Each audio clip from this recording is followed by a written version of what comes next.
ಕೊಡಿ ಅನ್ನೋರ್ಬಿಟ್ಟು ಮೈಯಲ್ಲಿದೆ ಬರೋ ಹುಷಾರು.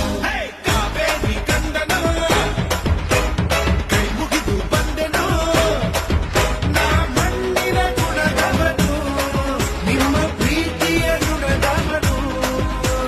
ಮಾತೊಂದು ಕೊಟ್ಟರೆ ಜೀವಾನೇ ಕೊಡುವನು. ಕಡಲೇ ಕೈಗೆ ಕೊಟ್ಟಿಟ್ಟರೆ ಪ್ರೀತಿ ಮುಟ್ಟಿಟ್ಟರೆ ಭೂಮಿಯನ್ನೇ ಗುರಿ ಮಾಡಿ ಗುಣಾಯಿಸುವವನು.